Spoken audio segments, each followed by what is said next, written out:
Welcome to Real Estate Coaching Radio, starring award-winning real estate coaches and #1 international best-selling authors, Tim and Julie Harris. Real Estate Coaching Radio is the nation's #1 daily radio show for realtors who demand authentic, real-time coaching.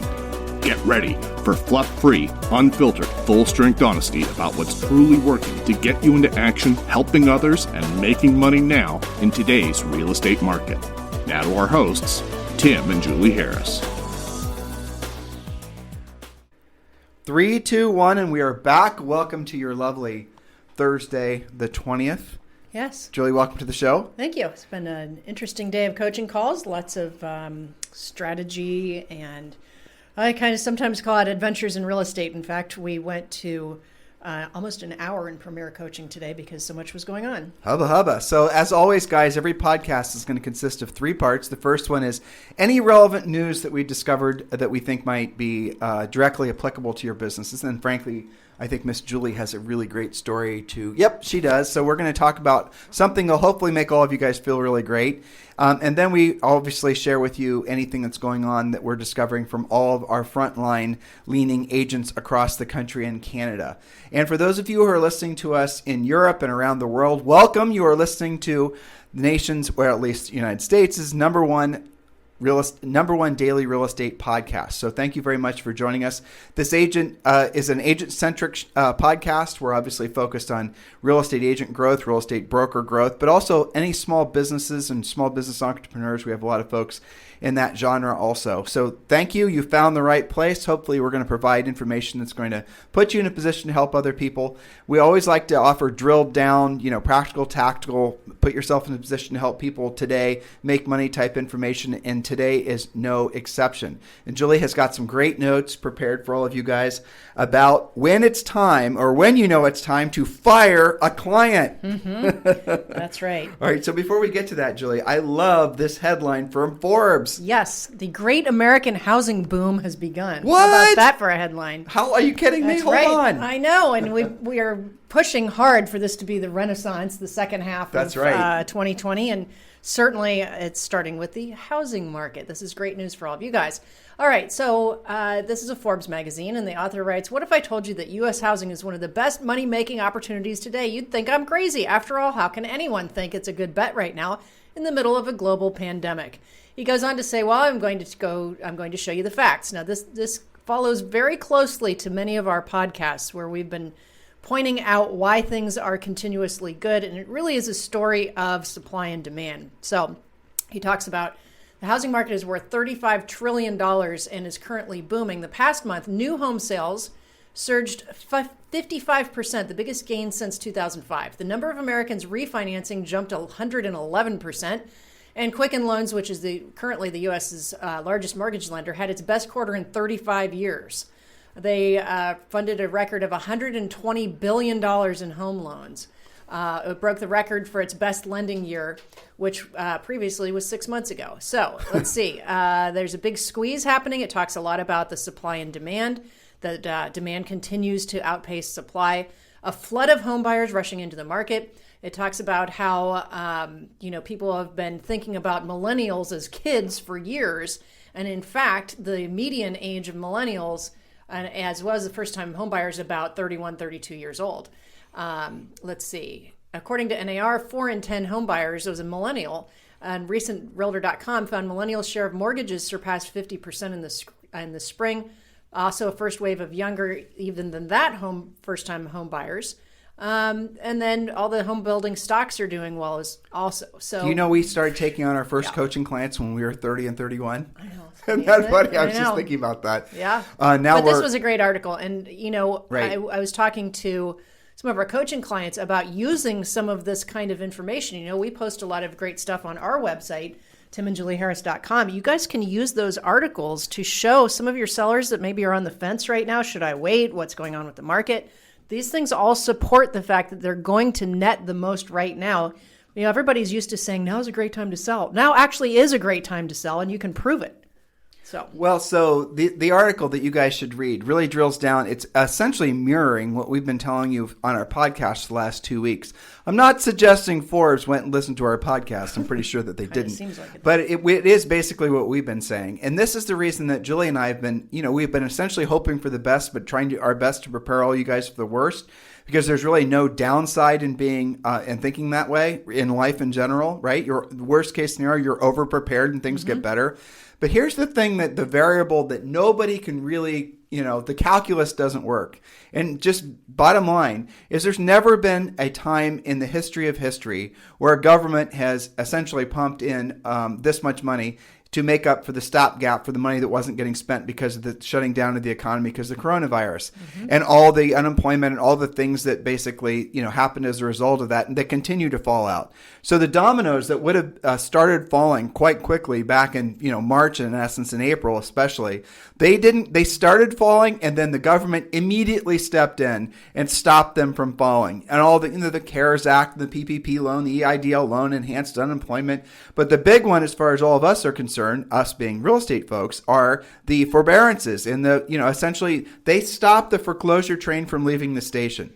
And Julie and I were predicting that there would be no reloading of the train. It's going to stay stopped probably forever.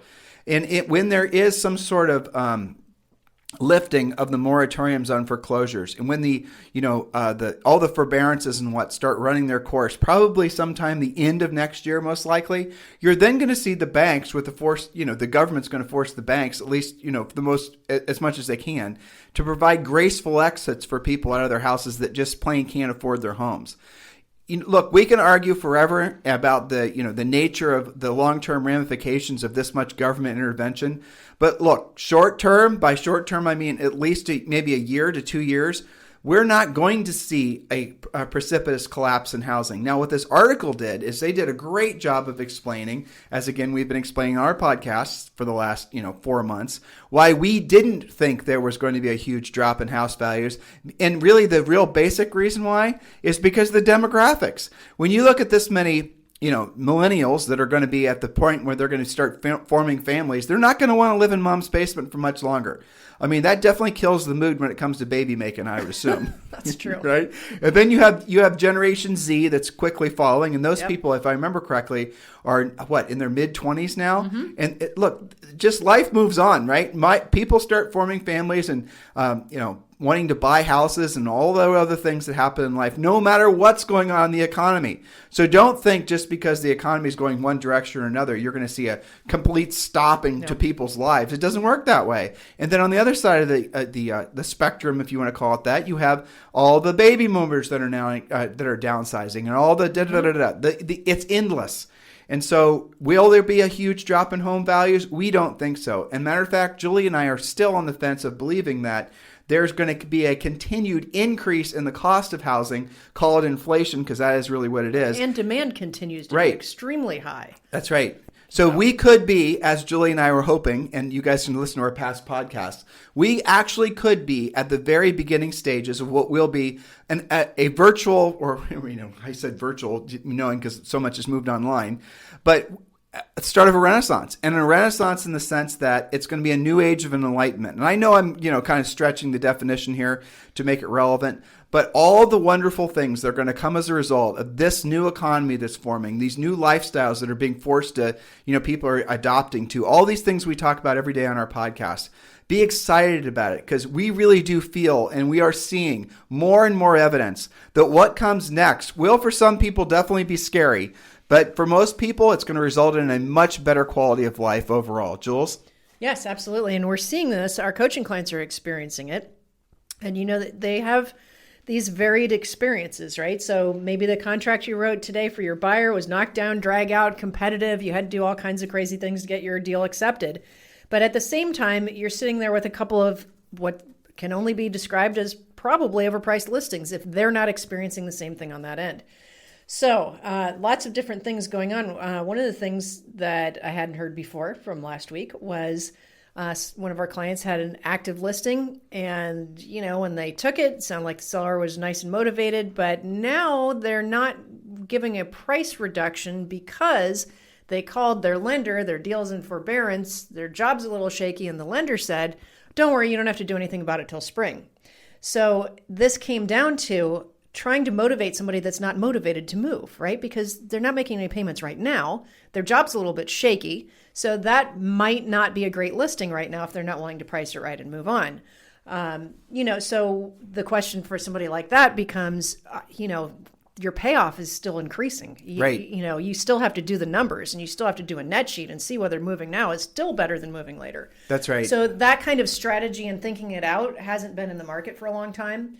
And it's causing some consternation. So that's one thing. Now, if we want to shift to the coaching stuff and our topic du jour. But before we do, though, I want to just kind of shine light on something. Some of you guys, all of us really, we all think too small. And by too small, I mean literally geographically we're thinking too small.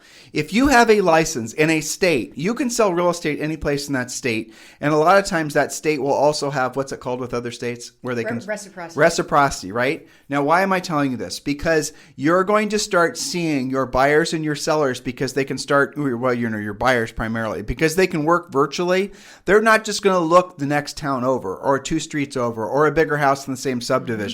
They're going to start expanding their search criteria because of the fact that they want to move further out. Maybe the big movement is going to definitely continue to be away from the heavily dense urban areas, and you have all the reasons why you guys already know about. There's obviously the effects of the pandemic, then there's social unrest and all that. But the real reason, the long-term reason is because people want to have better quality of lives. They want to have room around them. They want to have room to breathe. They want to have room to play with their families. That's the real essence of the big transformation that's taking place. So people before maybe were willing to settle for living in some place that didn't have any outdoor space that was theirs. But now you're going to see the resurgence of gardens and backyards and people wanting. But if you live in a really expensive part of the country, as a lot of you guys do, those houses are too expensive. So people are going to be going further and further out, and maybe in an adjacent state where there's reciprocity. Start opening your mind to the fact that most all of us, you included, real estate agents, especially if you're working with a great company like eXp Realty, you're going to be able to work virtually. You're forever going to be working virtually and starting to do listing presentations and buyer presentations and house showings virtually. That is the new reality, even post-pandemic.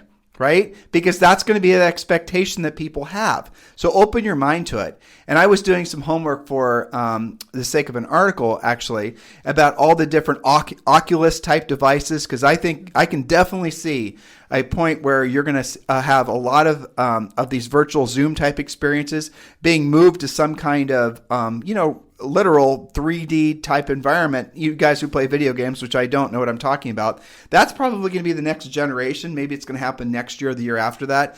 But the technology momentum towards everything being virtual is going to, that rate of change is going to increase exponentially like nothing we've probably ever experienced in our lifetimes. And mentally and emotionally, we're all conditioned for things to take a certain amount of time before we have to adapt, right? You usually have maybe 2 or 3 years. You have some breathing room, the early adopters, all the phases of acceptance, all those types of things. Well, I think all that stuff's out the door now, because what we're going to see is that basically the situations of people's lifestyles and, all the rest of it, you're going to see things that normally would have taken 10 years for people to adapt to. It's going to happen inside 6 months, like it is this year. So 2020, a lot of things that we're having, the changes that are taking place is a permanent rewiring of the expectations that all of us have for our lives, in good ways and in bad ways. I'm not saying it's all, but we're natural optimists, as a lot of you guys are. Otherwise, you'd never be so crazy to get a real estate license, right?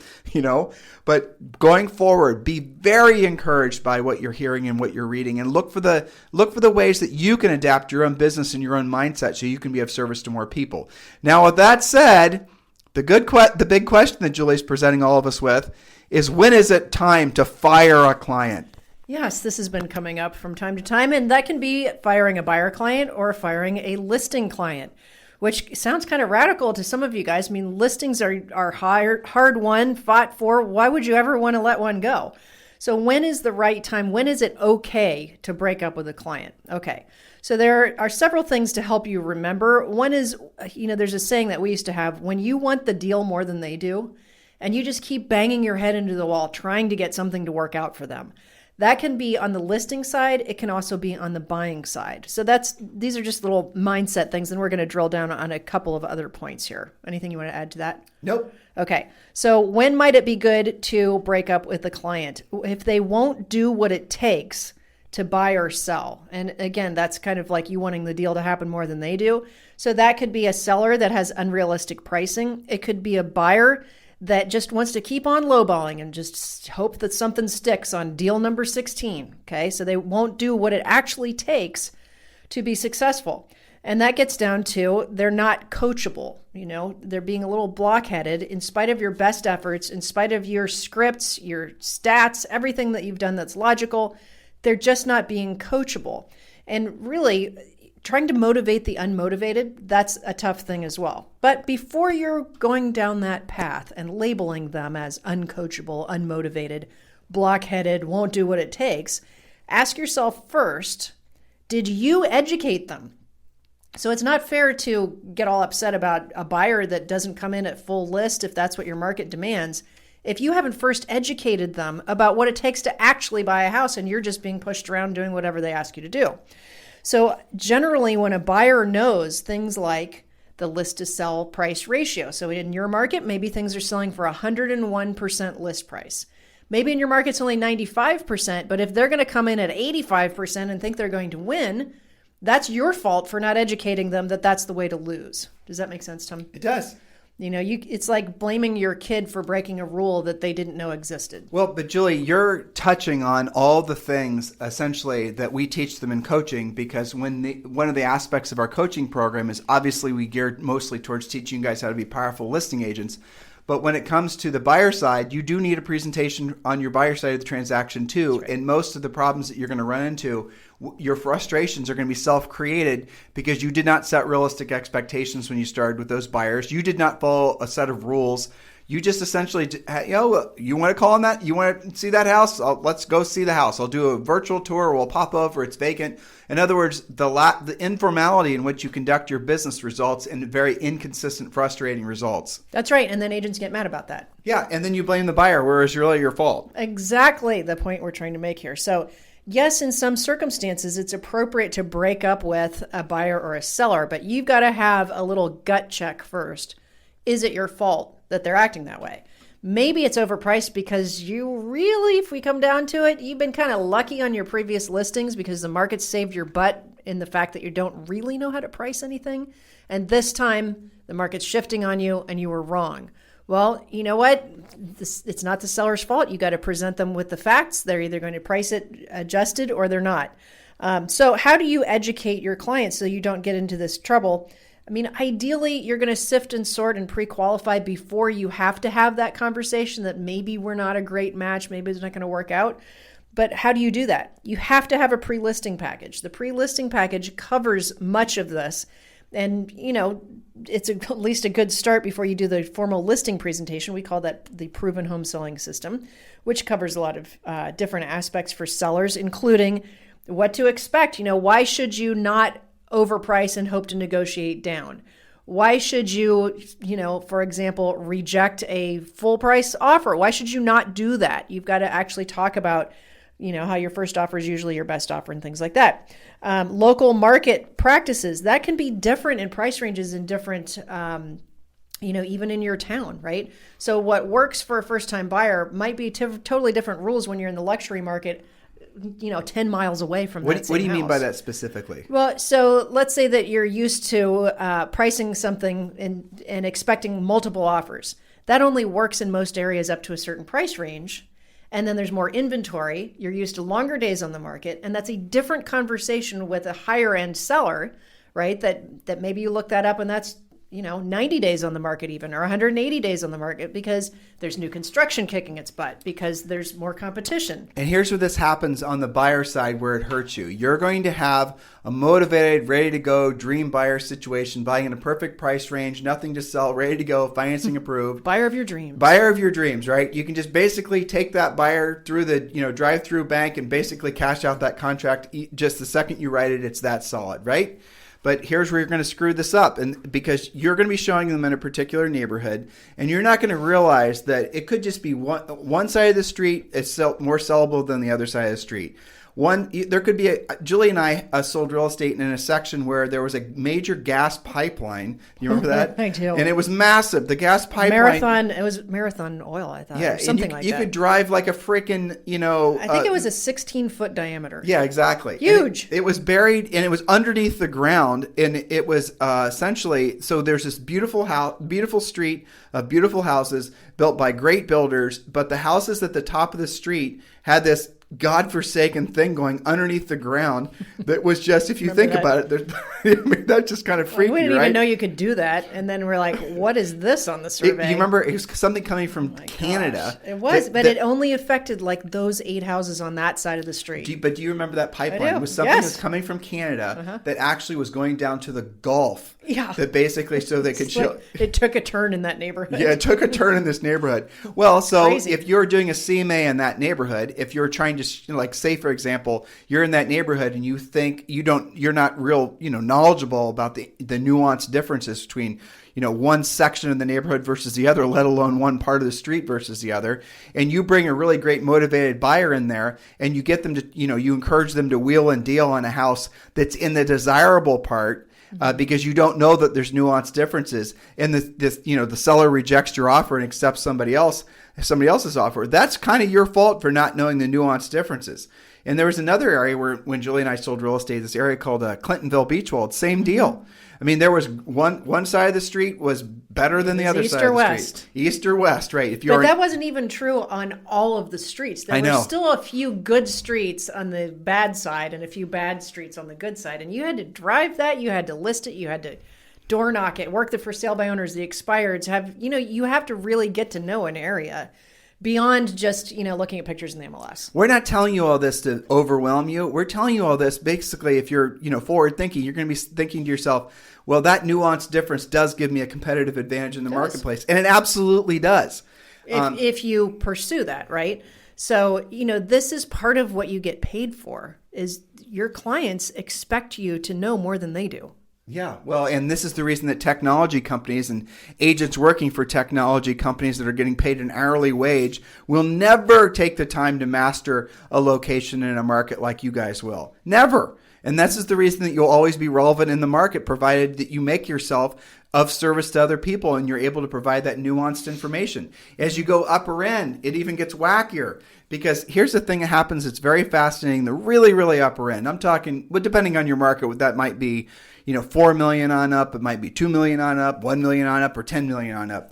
Buyers in that price range are incredibly, as they should be, picky, because that is an ego purchase in essence. It's an aspirational purchase. Nobody needs to have a house that's like that. They're doing it basically just celebrate their success, celebrate life. They're coming from probably a perfectly good house someplace. Exactly, or multiple perfectly good houses. Exactly. But you guys, you might walk in having this great buyer, same situation, perfect buyer. You might walk into a house and you might not realize that the architectural, panache of this particular house is, it could just be little tiny subtle things that, because you're not familiar with that price range, you don't realize that that's considered to be outdated amongst buyers in that price segment. And it could just be something as simple. Well, here's something interesting. And I bet you, Julie, you didn't know this. I may have told you this. No. Did you know, Oriental rugs, right? Yep. Did you know right now those are completely out of fashion? Are they really? Right. And you didn't know, I didn't tell you that? Yeah. Rob Johnson told me that. Yeah. Yeah. Rob They're said, out, huh? Yeah, he said, what are we replacing them with? Nothing.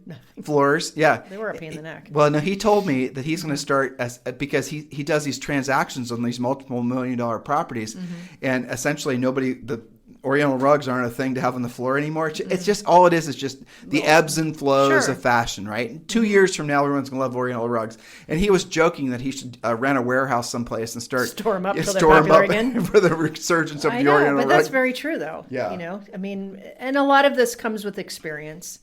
One of our newer agent action plans that we have in coaching is designed to get rid of that experience deficit and force them to go see 10 houses that are out of your normal price range. 90-day massive action plan. Talk about that. Yeah, well, the 90-day massive action plan, first it assesses, are you on track, ahead, or behind? Which for some of you guys, you don't really know how to figure that out because you didn't have goals in the first place.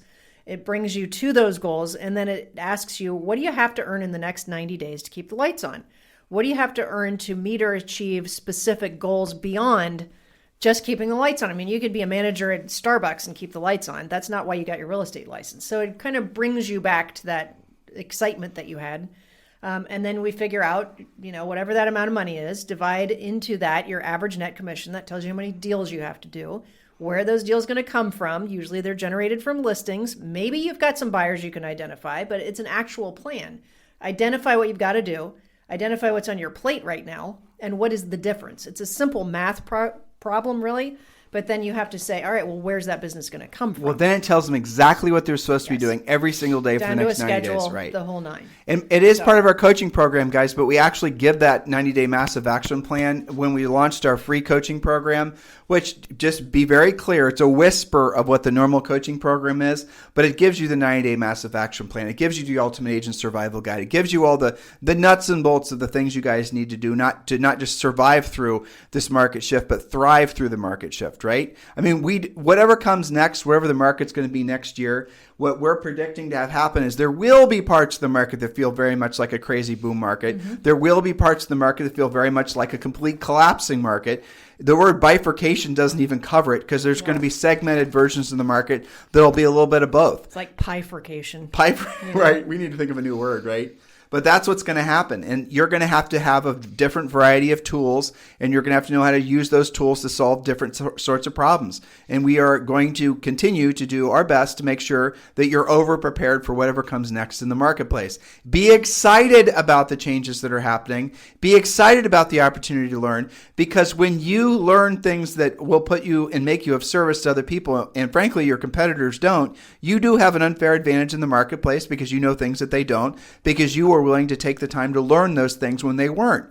So if you want to be part of the free coaching program, just text the word survival. Just text the word survival to 31996. Now, please be clear. It's just a whisper of our normal coaching program, but it is a great way for all of you guys to get started. So just text the word survival to 31996. And when you do, we're going to text you back a link where you can activate your free membership. And then you're also going to be entitled to a free coaching call with one of our new member coaches. So go ahead and text the word survival to 31996. And yes, that does include a daily semi-private coaching call with one of our Harris certified coaches. Julie?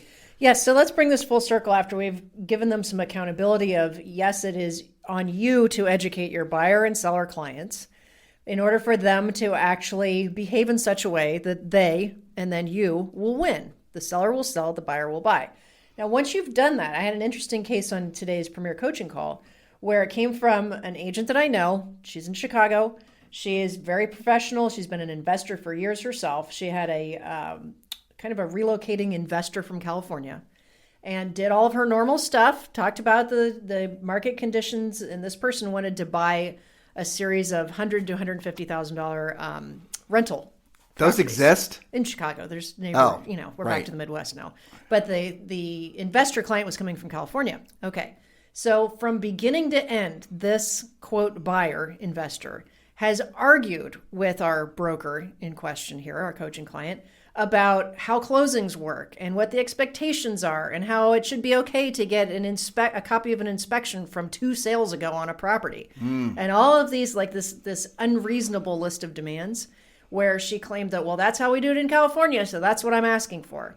Okay, so our poor broker... Which, by the way, they don't do it in California. Which they don't, and I said that on the call. I said, actually, no, you don't. That's made up. Really? But, and after a series of sitting down and meetings and counseling her and talking about how the market in the Midwest is different, and we have actual title companies, and they do some research like that, and how it's not typical to get a home inspection from 2 sales ago, this, quote, investor client, just will not be coachable. She just wants it her way or the highway, and she's willing to lose deals over it or not write contracts in the first place.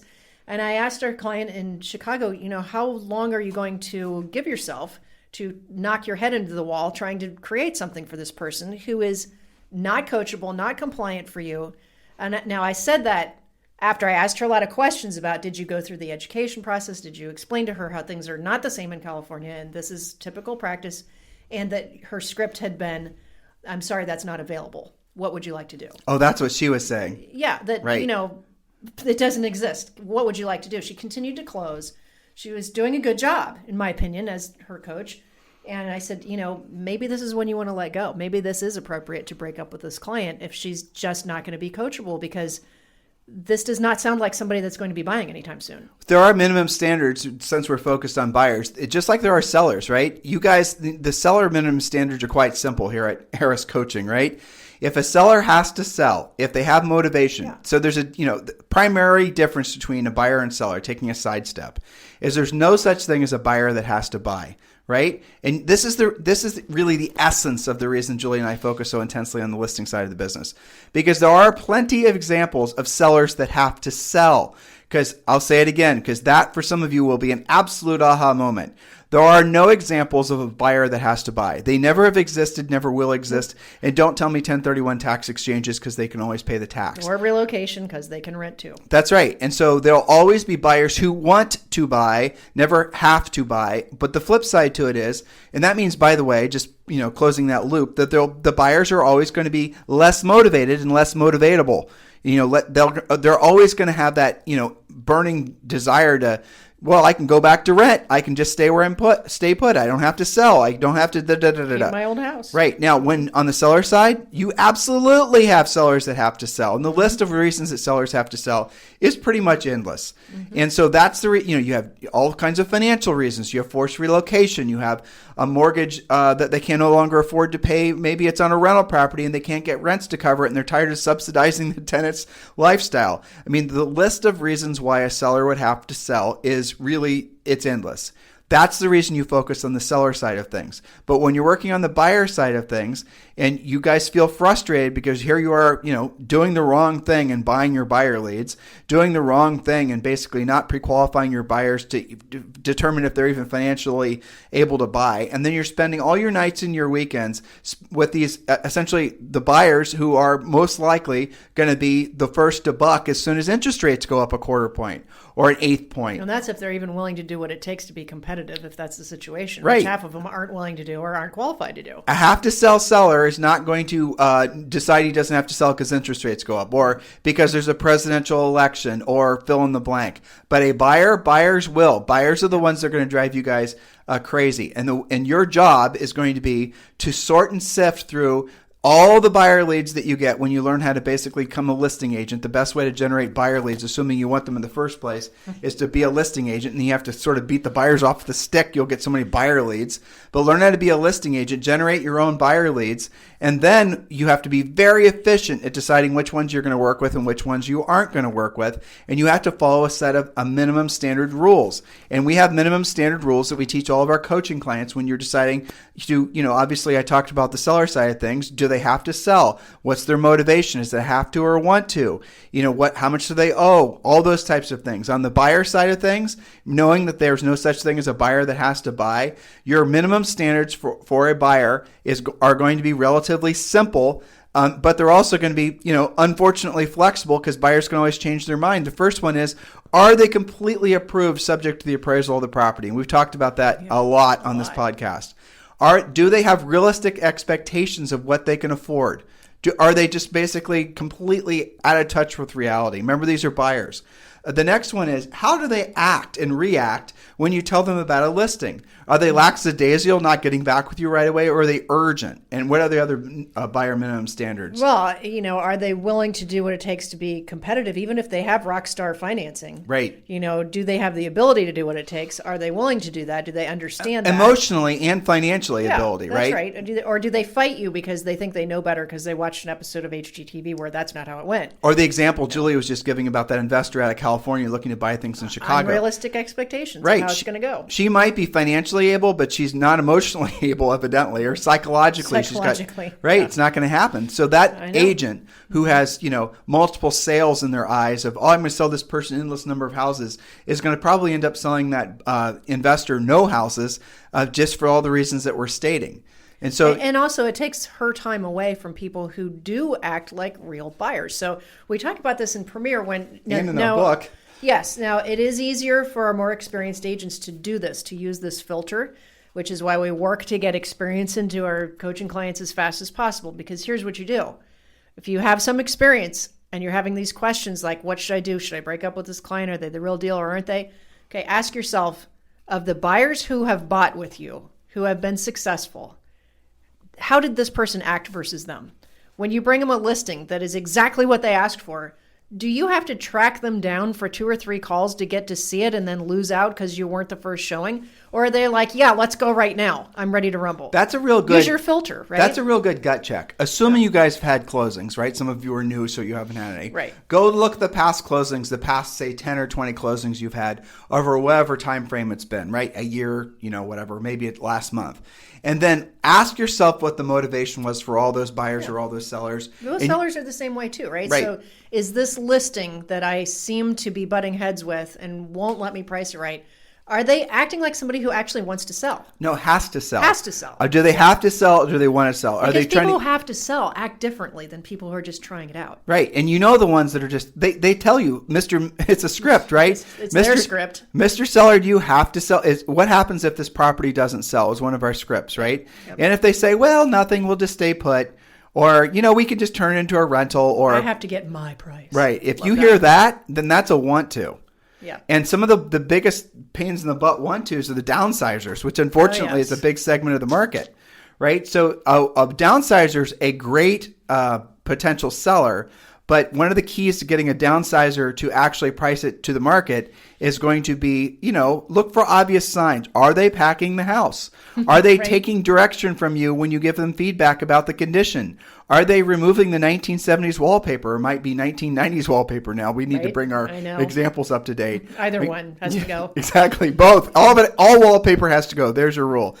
Are they doing those types of activities? And here's the best way. Are they actually looking to where they're going to move next? Could you put them in contract on something, new construction or otherwise? That's going to be your surefire sign that a downsizer is finally... do they even want to look at it? Yep. Maybe they haven't broken up with their existing house, And which you is get the that a lot. quintessential downsizer issue. Right. Unlike move-up buyers, or relocation, the downsizer is losing something. They're getting less than what they've got. So here's really the bottom line to all of these types of, conundrums really is what they are, is if you generate, you do not have to tolerate. Amen. If you generate, you do not have to tolerate. Can I have a hallelujah? Hallelujah. Okay. Now, but assuming that you've Explain asked the that. questions, right? So the more you generate, the more choice you have and the more experience you have, so that you'll hear in between the scripts and the answers, you'll hear, this person isn't really acting all that motivated. They're not really answering my questions straight. They're not really giving me anything to work with. That's different than somebody says, I need your help because I got to move to Atlanta tomorrow. But if you generate leads. When you generate enough, right, you don't feel, so agents that don't generate enough feel like they have to work 1 or 2 individual leads to the death, right? They're going to make it happen. And they're not going to pre-qualify. Yeah, right. No, they just want the business. They're not going to ask tough questions that might result in self-discovery that this buyer or the seller are not motivated. Right. Because you guys don't have enough options to choose from, right? That's the thing. Yeah, so you're desperate to make whatever's in front of you work. Meanwhile, you're wasting your time on some of that because you're not talking to people who really, honest to God, do need your help. That's right. And that's the reason ultimately the success or failure of your business is predicated on a whole bunch of things. But the biggest thing being is your willingness to proactively lead generate.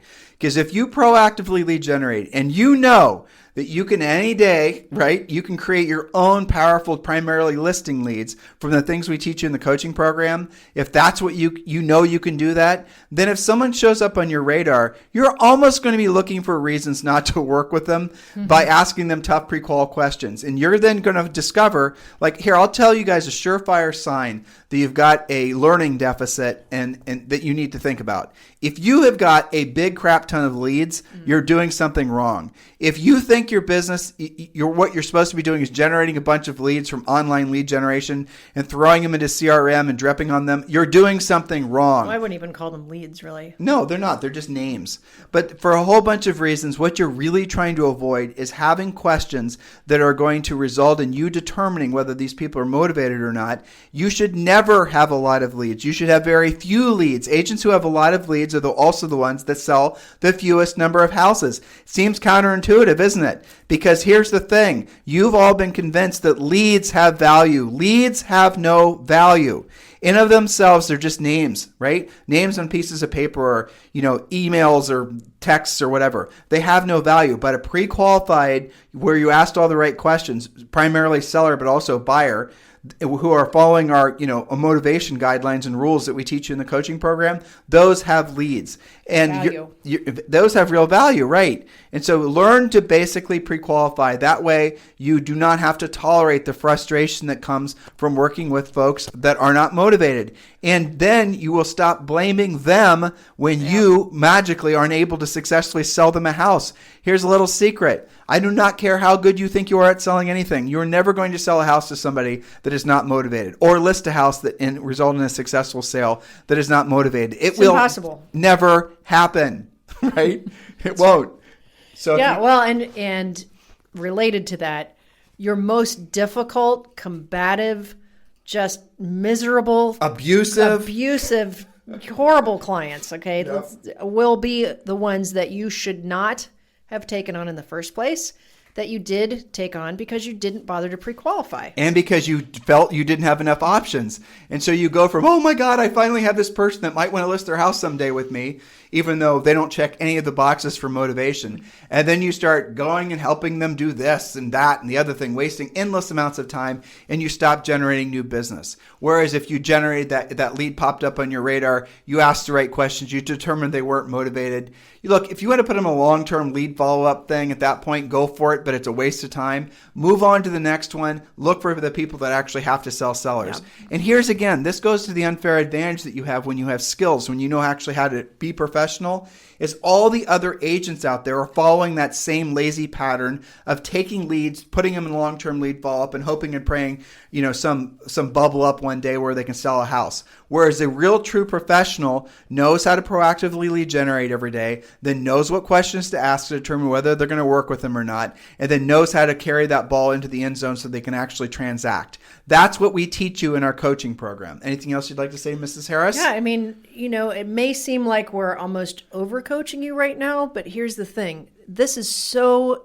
critical, especially in a changing market. Oh my gosh, because here's the thing. These guys can have been a little bit lazy about this. Definitely. And the market covered your butt. In a seller's market. In a seller's market, it covered your butt because an aspirationally priced seller could usually get it. We're starting to see that not happen anymore. We're starting to see, appraisals be cut by 80 grand, 100 grand. It's not working anymore.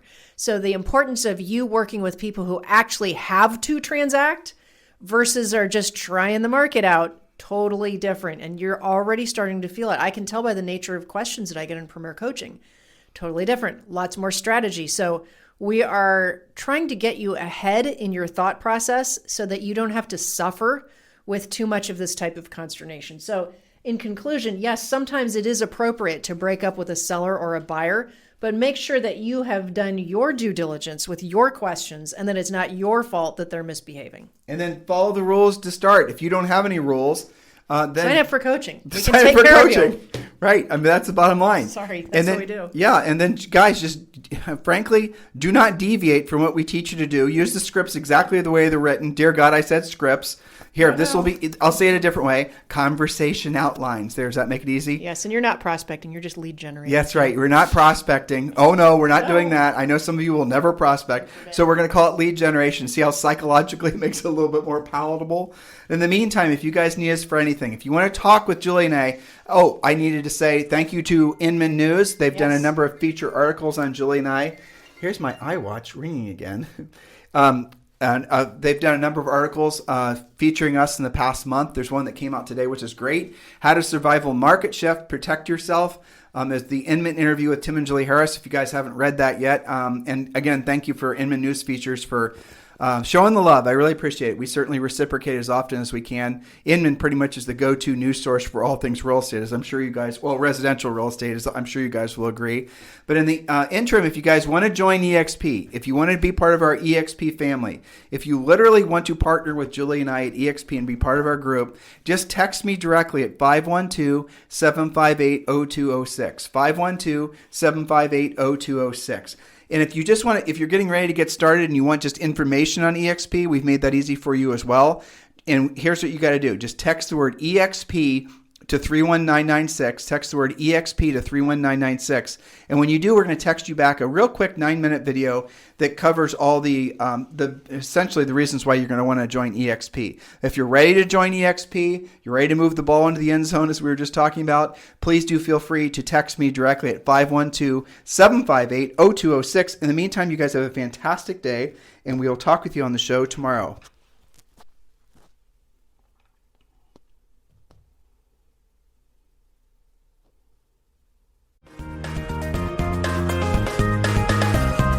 This program has been a presentation by Tim and Julie Harris, Real Estate Coaching. For more information on our real estate coaching and training programs, visit our website at timandjulieharris.com. Remember to tune in weekdays at noon for upcoming shows. And until next time, thank you for listening to Real Estate Coaching Radio with Tim and Julie Harris. This podcast is a part of the C-Suite Radio Network. For more top business podcasts, visit c-suiteradio.com.